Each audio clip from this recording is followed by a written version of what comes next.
പ്രിയ സജ്ജനങ്ങളെ, സദനമസ്കാരം. ഏകാത്മതാ സ്തോത്ര പഠനത്തിൽ 19ാമത്തെ ശ്ലോകത്തെക്കുറിച്ചാണ് നാം ചിന്തിച്ചുകൊണ്ടിരിക്കുന്നത്. ബിരസാ സഹജാനന്ദോ രാമാനന്ദസ്തദാ മഹാൻ വിതരന്തു സദൈവൈതേ ദൈവീ സദ്ഗുണസമ്പദം. ഇതിൽ ഇന്ന് നമുക്ക് പഠിക്കേണ്ട മഹാത്മാവ് സ്വാമി രാമാനന്ദാചാര്യർ ആണ്.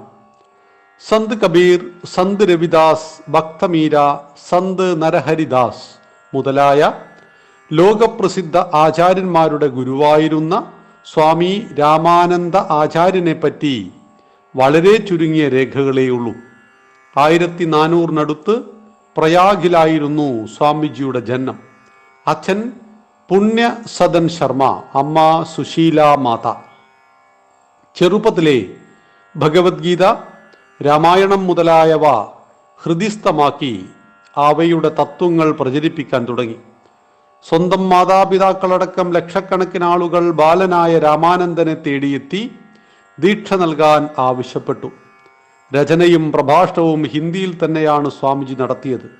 അതുമൂലം സാധാരണക്കാരായ ധാരാളം ആളുകൾ ഉയർന്ന ആധ്യാത്മിക തലത്തിലേക്ക് ഉയരുവാൻ കഴിഞ്ഞു. എന്നാൽ തൻ്റെ വർദ്ധിച്ചു വരുന്ന പ്രസിദ്ധിയിൽ അസ്വസ്ഥനായ സ്വാമിജി ഉപനയനം കഴിഞ്ഞ ഉടനെ കാശിയിലേക്ക് യാത്രയായി.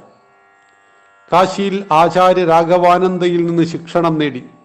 രാമാനുജാചാര്യ പരമ്പരയിലെ ഭക്തിരസപ്രധാനമായ രാമഭക്തി ശാഖയായിരുന്നു രാമാനന്ദ സ്വാമികളുടേത്.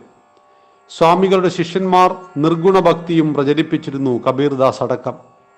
സ്വാമി രാമാനന്ദനു ശേഷമാണ് ഭാരതമെമ്പാടും പ്രാദേശിക ഭാഷയിൽ ഭക്തിപ്രസ്ഥാന സാഹിത്യം വ്യാപകമായത്. എല്ലാ ജാതിക്കാരെയും തുല്യരായിട്ടാണ് ശ്രീരാമൻ കണ്ടിരുന്നതെന്ന്, മോക്ഷത്തിന് അധികാരം എല്ലാവർക്കുമുണ്ടെന്നും അദ്ദേഹം പഠിപ്പിച്ചു. ഇസ്ലാമിലേക്കുള്ള നിർബന്ധിത മതപരിവർത്തനം തടഞ്ഞ് നിരവധി പേരെ തിരിച്ചെടുക്കുവാൻ സ്വാമിജിയുടെ ശിഷ്യന്മാർക്ക് സാധിച്ചു. ദക്ഷിണ ഭാരതത്തിൽ ജനിച്ച ഭക്തി രാമാനന്ദ് വടക്കോട്ടെത്തിച്ചു എന്ന് ഹിന്ദിയിൽ ഒരു ചൊല്ലുപോലുമുണ്ട്.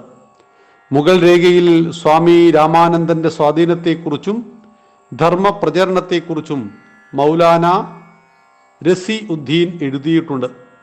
കാശിയിൽ ശ്രീരാമാനന്ദ സ്വാമികൾ ഒരു രാമായണ മഹായജ്ഞം നടത്തി. 600 ലക്ഷം രാമനാമങ്ങൾ ചൊല്ലി ആഹുതി അർപ്പിക്കപ്പെട്ടു. സമൂഹത്തിൽ ഒരു പുത്തൻ ചേതന ഉണർത്തി. സ്വാമി രാമാനന്ദൻ തൻ്റെ ജീവിതത്തിൻ്റെ സിംഹഭാഗവും ചിലവഴിച്ചത് കാശിയിലും അയോധ്യയിലുമായിരുന്നു. 1480 അദ്ദേഹം അയോധ്യയിൽ വെച്ച് അപ്രത്യക്ഷനായി. സ്വശരീരം ശ്രീരാമ വിഗ്രഹത്തിൽ ലയിച്ചു എന്ന് അദ്ദേഹത്തിൻ്റെ അനുയായികൾ വിശ്വസിക്കുന്നു. രാമാനന്ദനി സമ്പ്രദായം അദ്ദേഹത്തിൻ്റെ ശാശ്വത സ്മാരകമായി ഇന്നും നിലനിൽക്കുന്നു. ജീവനും ഈശ്വരനും വേറെ വേറെയാണ് രാമാനന്ദ മതക്കാർ കരുതുന്നു. എന്തായാലും യഥാർത്ഥ വിരക്തനെ പോലെ തൻ്റെ സ്വാധീനത്തിനനുസരിച്ച് പ്രസിദ്ധിയില്ലാതിരിക്കുകയും തൻ്റെ ശിഷ്യരിലൂടെ അറിയപ്പെടുകയും ചെയ്യുന്ന മഹാനാണ് സ്വാമി രാമാനന്ദ. ആ രാമാനന്ദ സ്വാമികളെ ഏകാത്മതാ സ്തോത്രത്തിലൂടെ നാം നമസ്കരിക്കുന്നു. 20ാമത്തെ ശ്ലോകത്തെക്കുറിച്ച് നമുക്ക് നാളെ മുതൽ ചിന്തിക്കാം. ഭരതർഷി കാളിദാസ ശ്രീഭോജോ ജഗണസ്തത സൂരദാസസ്ത്യാഗരാജോ രസഗാനശ്ച സത്കവി എന്ന ശ്ലോകം നമുക്ക് നാളെ മുതൽ ചിന്തിക്കാം. നന്ദി, നമസ്കാരം. വന്ദേ മാതരം.